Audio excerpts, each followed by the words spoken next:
Welcome back, Big Pete fans. It's part 2 of the Monster Truck Nationals, and we go straight into the racing with the two slowest in qualifying, Big Pete and Kev Talbot's Game Over. Big Pete being 40 years old with 8 inches of leaf spring suspension and 500 horsepower up against Game Over with going on 1500 horsepower and basically the top spec of everything. Now in this sort of circumstances, it's probably a bit unfair to have Big Pete up against such a new truck. It's always going to struggle and not look as competitive. But Big Pete is undeniably iconic and still a badass, so it's still great to go and watch it go and do its thing. And now we move on to the second race between Grim Reaper and Podzilla, and off they go.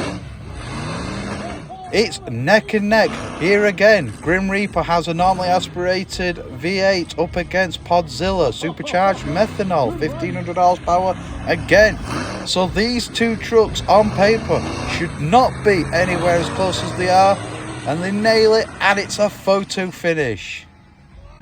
So if you're here in the crowd and you see the bus being set up and you may be wondering why Big Pete and Grim Reaper don't go over the bus, well, Big Pete's very top heavy, so that's pretty much going to be out of the question. And for Grim Reaper, we've gone over the bus, I've gone over the bus for many years with no problem. And then they went and got this bus, which has been used for about 3-4 years. And to give it into context, this bus has probably been driven over by about 10 monster trucks, and it is still at its full height.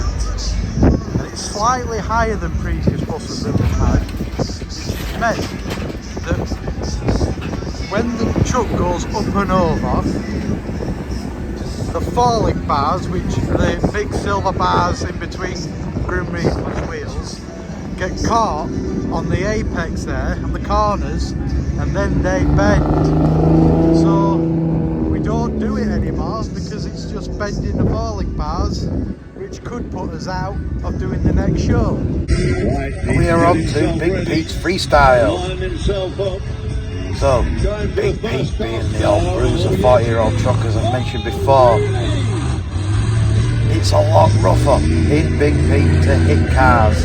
So much so that Tony said that he would never drive Big Pete over cars, and that it is way more painful in Big Pete going over cars in these little jumps than it is when Swamp Thing does big jumps. That just used to show how brutal it is. Hence why it seems a lot slower, a lot more sedate possibly now to modern standards of jump. But yeah, Big Pete to the driver, this is brutal, let me tell you. There was one thing that we love more than crushing cars, and that's crushing caravans. If you found us on TikTok, you'll see that we love crushing caravans. So here we go, let's crush the caravans, and I'll hand you back over to Russell's commentary. No, he's not going to do it. If it does go, please give me a massive cheer for him. Here we go!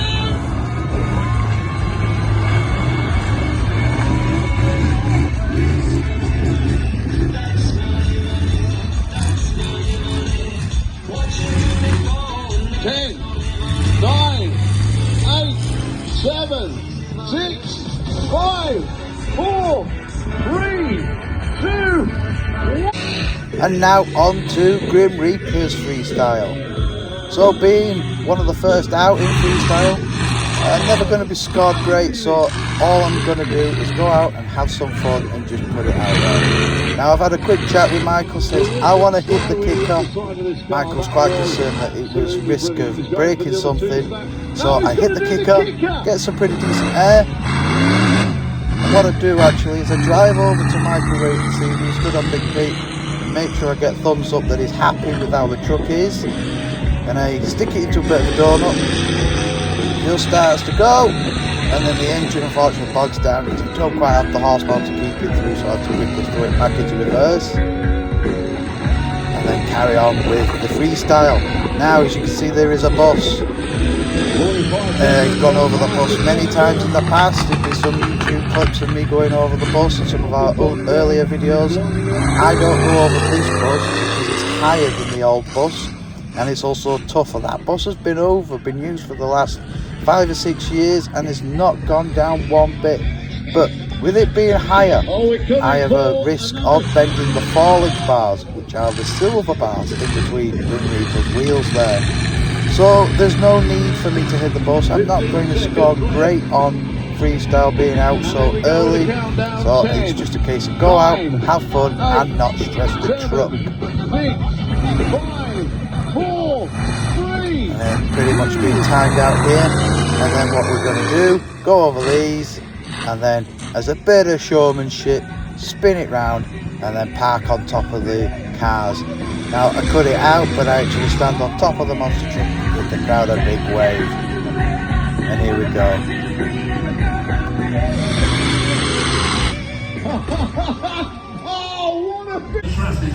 Oh dear, I'm in trouble. I'm in trouble. Mind you, if that's the only thing we've broke, it's not too bad. We've got spare shafts. That'll be repaired before the next show. But we all had fun. He's not happy. I am. Small bit of tailgate damage there. We've got a dead Podzilla over there. And then over here, amongst the crowd, is an upside down Joker.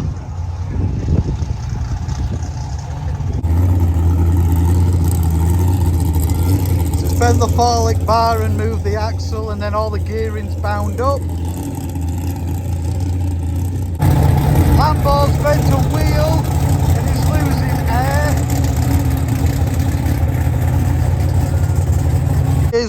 Here's Blaster. I think between Blaster and Big Pete are the only ones that have come away unscathed.